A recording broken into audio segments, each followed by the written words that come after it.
The document arrived on William's desk on a Monday morning, and it should not have existed. Not because its contents were explosive in the institutional sense, not because what it described was illegal or constitutionally improper, because the document described a meeting William had not been told about, a conversation that had taken place between two people whose conversations with each other were something William believed he was informed of when they were significant. He read it twice, then he set it down. For several seconds he did not move. The document was a record, a brief formal account of a private meeting that had taken place 11 days earlier at a location that was not a palace office or an official meeting room. Two people present, no aides, no formal agenda entered into any official diary. The two people were Anne and Camilla. William had not known the meeting had happened. He had not been told by Anne, not by anyone in Anne's office, not through any of the communication channels that existed between their households and that he had always understood were sufficient to ensure he knew what he needed to know about significant private conversations happening between the senior members of the family he was preparing to lead. He reached for his phone, stopped, looked back at the document, then picked up the phone and called his private secretary. He said, "Get me the full context on this meeting. Everything you can find. I need it before this afternoon." He ended the call. The office was quiet. William picked up the document again and turned it over as though there might somehow be another explanation on the back. There wasn't.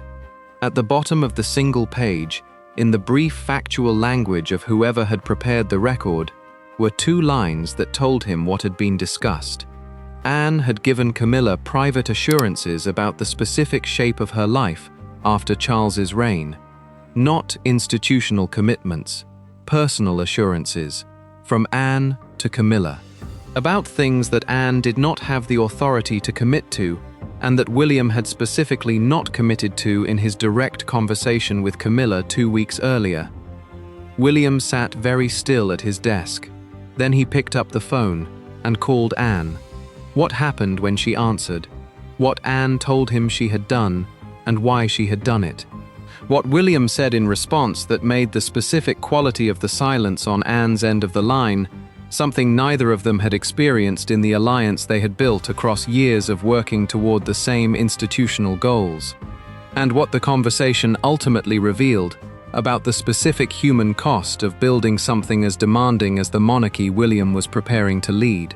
This is that story. To understand why the document on William's desk on a Monday morning carried the specific weight it carried, you need to understand what Anne and William had built together across the years of his preparation for the reign he was inheriting. The alliance between them was not simply familial. It was not the ordinary closeness of a nephew and aunt who happened to get along well at family occasions. It was something more specific and more operationally significant. Anne had 50 years of institutional experience. She knew how the palace machinery worked from the inside in ways that no briefing document and no formal preparation program for an heir could fully replicate. She knew which institutional relationships carried real weight and which were ceremonial. She knew which decisions required formal process and which could be handled through the kind of direct private communication that formal process could not accommodate. And she knew where the historical sensitivities were, which decisions had created which vulnerabilities, which relationships between which people continued to shape outcomes that the official record did not always reflect. William understood early in his adult life that this knowledge was invaluable. Anne, positioned as she was with the longest unbroken record of royal service of anyone currently in the working family, represented an institutional resource no other relationship available to him could completely replicate. He had cultivated the alliance deliberately, not cynically, with genuine respect for what Anne represented and genuine affection for who she was as a person, but deliberately, with the specific intentionality of someone who understood that building the monarchy he intended to build required the alignment of the most credible institutional voices available to him. Anne had given him that alignment. She had been present at the Tuesday meeting with Camilla. She had written the letter to Clarence House. She had been present at every significant moment of institutional repositioning across the period that the Clause 7 document and its aftermath had defined. She had been the second voice in the room that told Camilla where the lines were. William had trusted her completely, which was why the document on his desk was so difficult to process. It did not describe Anne as an opponent. It did not describe her as someone trying to undermine him.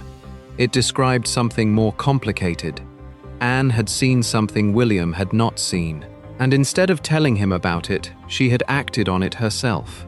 The document described a meeting between Anne and Camilla 11 days ago. William's private secretary returned with the full context before noon.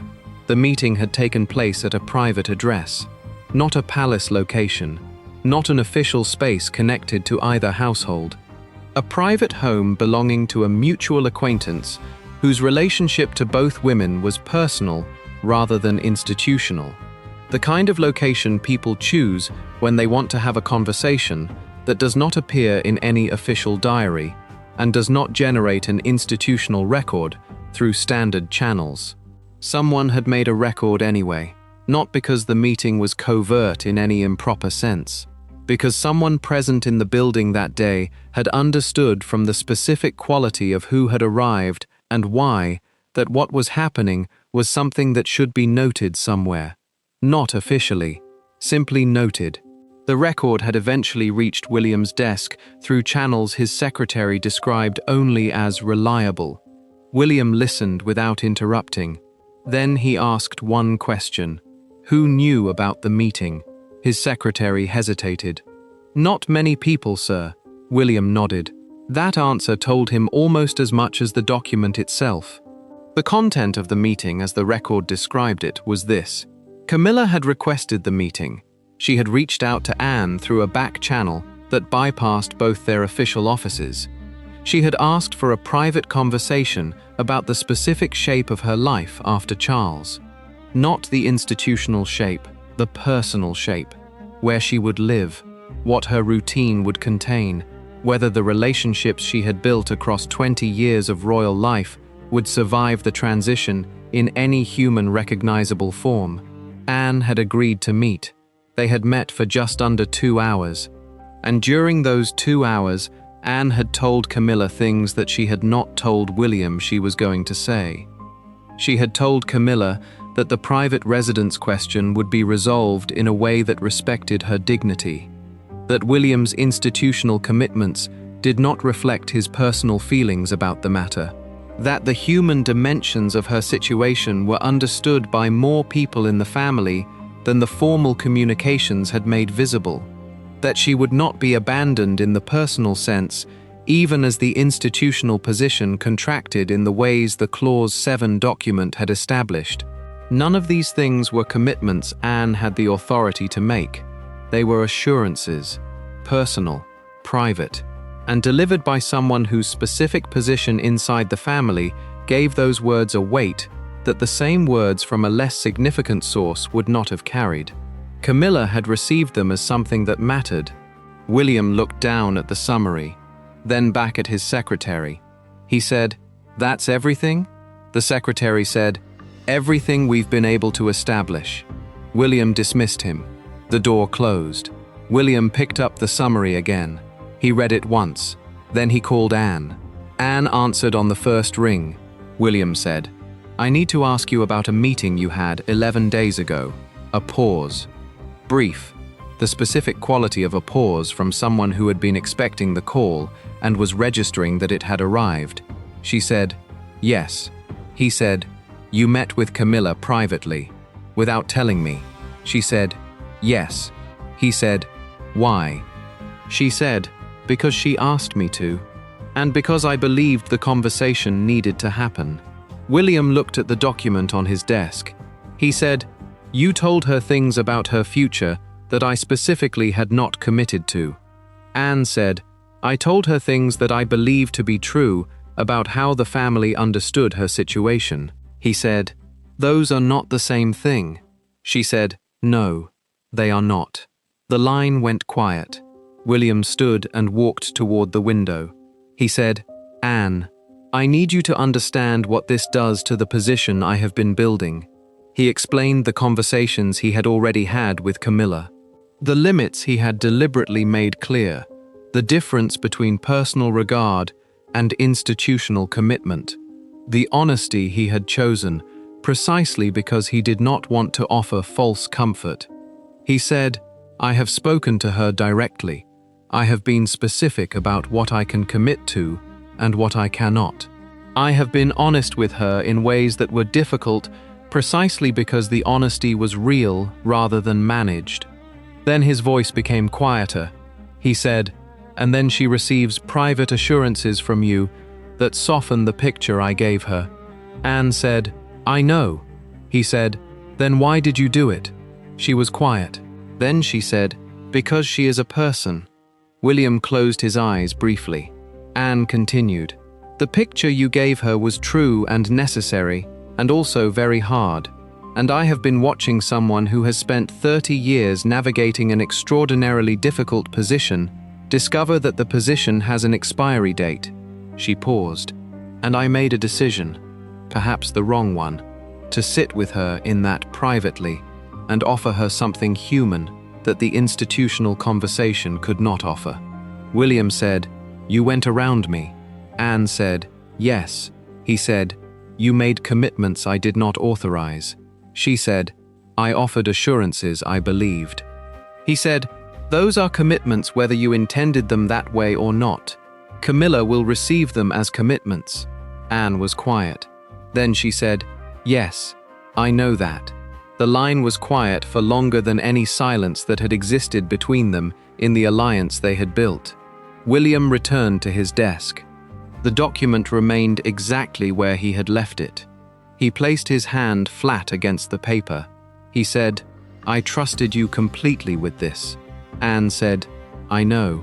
He said, "I have made every significant decision about how this transition is being handled, with the understanding that you and I were aligned, that there were no conversations happening between you and Camilla that I did not know about, that the position I presented to her in the direct conversation we had was the position the family was presenting, not a position that would subsequently be softened in a private meeting I was not informed of."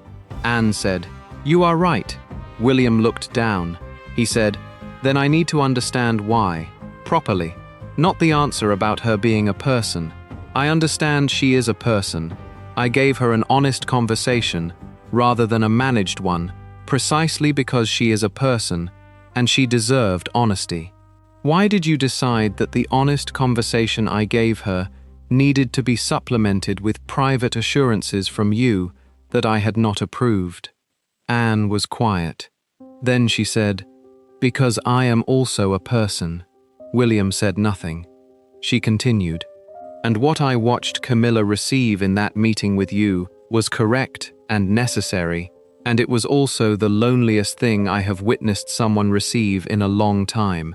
I have my own complicated history with what it costs to be a woman inside this institution who is not quite where she expected to be.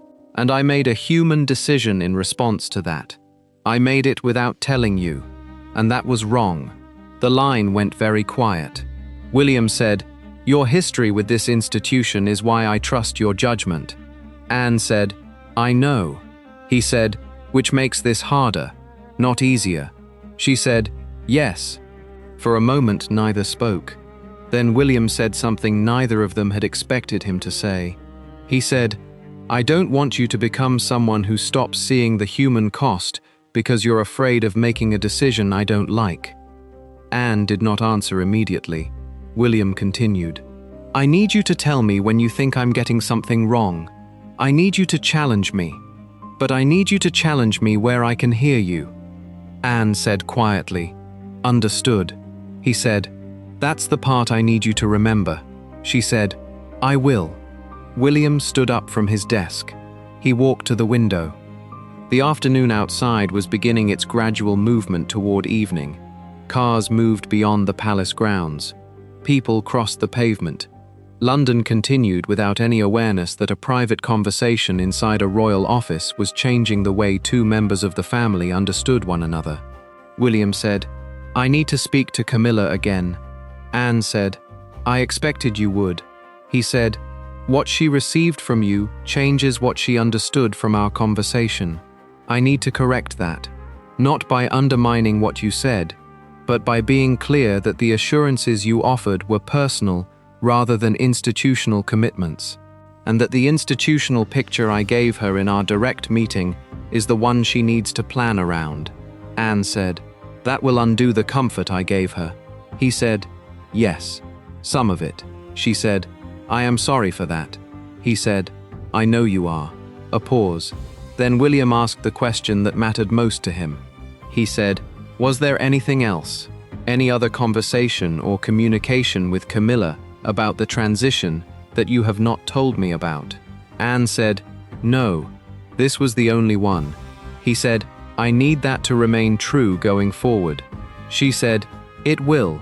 He said, "If Camilla comes to you again, if she asks for another private conversation about any aspect of her situation, you tell me before you agree, not after." Anne said, "Yes." He said, "That is not a small thing I am asking." She said, "I know what you're asking." He said, "And?" She said, "And I agree to it." The line went quiet again. Then William said, "Anne." She said, "Yes." He said, "The reason this is hard is because I understand why you did it, not just intellectually. I understand it because the thing you were responding to in Camilla is real, and I have my own complicated relationship to it. The specific cost of receiving honest information that you cannot change. I gave her that. You watched her receive it, and you did what you did because of who you are." Anne said nothing. He said, "That does not make it right, but it does make it human." Anne finally said quietly, "Thank you for that." William said, "It changes nothing about what I need from you going forward." She said, "I know, and I give it to you." The second conversation between William and Camilla happened at Clarence's house 2 days after the call with Anne. Camilla knew it was coming. Anne had told her the morning after William's call, not to soften the conversation William was going to have with her. To give her the honesty Anne had decided Camilla deserved after being the reason the conversation was necessary. She had told Camilla that William knew about the meeting, that he was going to speak to her, that the assurances Anne had given her were personal rather than institutional commitments. Camilla had listened. She had said, "I see." Anne had said, "I am sorry." Camilla had said, "Don't be. I knew what they were when you gave them. I just needed to hear them from someone who meant them." The two women had sat with that. Then Camilla had said, "I'll be ready when he comes." When William arrived, she was in the private sitting room. The same chair across the table from where he sat, the same composed stillness. He said, "Anne told you she spoke to me." She said, "Yes." He said, "Then you know why I'm here." She said, "You need to clarify the distinction between what Anne offered and what you are able to commit to." He said, "Yes." She said, "Go ahead." William sat opposite her. He said, "What Anne gave you was genuine. She meant every word of it. It came from who she is and from her own complicated history with this institution, and from watching you receive something difficult. I am not here to take it back or to tell you it was dishonest," Camilla said. "But," he said, "institutional commitments are mine to make, not Anne's. And the institutional picture I gave you in our first conversation has not changed. What Anne gave you exists alongside that picture. It does not replace it." Camilla looked at him. She said, "You came here to tell me not to plan my future around what Anne said." He said, "I came here to tell you to plan your future around what is actually going to be delivered, which includes the dignity and personal respect and genuine human regard that Anne expressed, and which is bounded by the institutional realities that I expressed directly." She was quiet. Then she said, "Do you know what Anne gave me that your conversation did not?" He said, "Tell me." She said, "The feeling that someone inside this family sees what this costs, not just acknowledges it exists, sees it, feels it, and cares about it as a human thing rather than as an institutional problem to be managed." William sat with that. His first instinct was to answer immediately. He didn't. He let the silence remain. Then he said, "I see it too." Camilla said, "I know you do, but you are building something. And building something requires a specific quality of focus that doesn't always leave room for the human register underneath the institutional one," he said. "That's a fair observation." She said, "It is not a criticism." He said, "I know." She said, "Anne had room for the human register. That is what I needed that day. Not a commitment, a witness." William looked at her.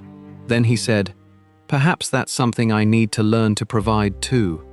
Camilla did not answer, but her expression changed slightly. Not relief, not agreement, recognition. The conversation had moved somewhere neither of them had expected it to go. The document that arrived on William's desk on a Monday morning changed several things simultaneously. It changed what William understood about Anne. Not in the fundamental way that undermined the alliance. In the specific way that knowing someone fully rather than partially changes the nature of a relationship. He had known Anne's institutional self with great clarity. The Monday morning document revealed the human self underneath it. The woman who had watched Camilla receive something difficult and had made a human decision in response, and had done it without telling him because she had known he would not have approved. That human self was not incompatible with the institutional alliance. It was simply more complete than the version he had been working with. He adjusted accordingly. It also changed what William understood about the specific cost of building what he was building. Camilla sitting across from him and saying that building something required a quality of focus that did not always leave room for the human register underneath the institutional one was not simply an observation about him. It was an observation about the specific trade-off that institutional change at this scale always required. The human cost of getting things right at the level that actually mattered. He had always known this intellectually. Camilla had put it in personal terms that made it immediate, in a way intellectual knowledge did not always manage. He thought about that on the drive back to Kensington. The city moved past the car window, traffic lights, people crossing streets, buildings catching the last light of the afternoon, ordinary London, and inside the car, William was thinking about something much less ordinary. He thought about Catherine, about George's question in the kitchen, about the specific thing George had understood that completed the picture his father had been painting. She did not need anyone to notice. The quality that made Diana genuinely present with people in rooms rather than performing presence. The quality that made people feel seen rather than managed. William was building something real and necessary and honest. The institutional integrity of what he was constructing was not in question.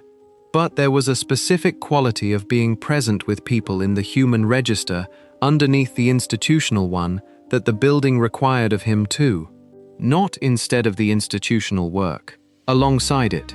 Anne had found it with Camilla in a private address 11 days ago and had not told him about it. He had been angry about that. He was less angry now. Not because what she had done was right, in the way institutional decisions needed to be right, but because what she had found her way to was something real, something Camilla had needed, something the conversation he had given Camilla, correct and necessary and honest as it was, had not provided. He did not know yet how to provide both things simultaneously, but he knew now that he needed to figure it out. Because the monarchy he was building was going to require it, not just from him, from everyone inside it. And perhaps that was the more difficult lesson of the Monday morning document. The people helping him build the future would not always fit neatly into the roles he had assigned them. Anne could be both the institutional ally and the woman who felt compelled to comfort someone William could not comfort in the same way. Camilla could be both the senior royal figure navigating an institutional transition and a woman frightened by what that transition meant for the ordinary details of her life. And William could be both the future king responsible for making difficult decisions and the nephew, son, husband, and father who had to remember that difficult decisions were still being received by human beings. The building continued, but William now understood something he had not understood quite as clearly before. The structure could be correct, and the people inside it could still hurt. His responsibility was not to pretend otherwise. It was to learn how to lead without forgetting it. A document arrived on William's desk on a Monday morning. It described a meeting he had not known about. He called Anne. She told him why she had done it without telling him, in the honest, plain way that Anne tells things that are true and that she knows will be difficult to receive.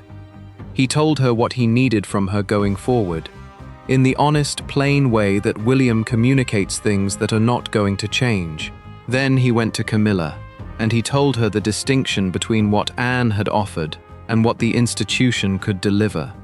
And Camilla told him something about the human register underneath the institutional one that he drove home thinking about. None of it was clean. None of it resolved everything. The alliance between William and Anne was not broken. It was more complete. And more complete was not the same as simpler.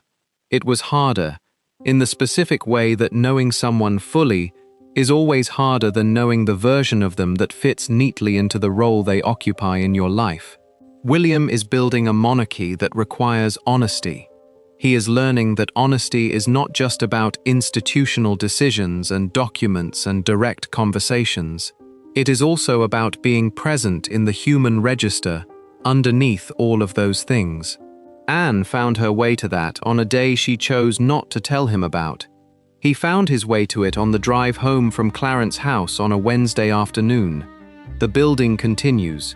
The palace has a version of every story. This is the other one.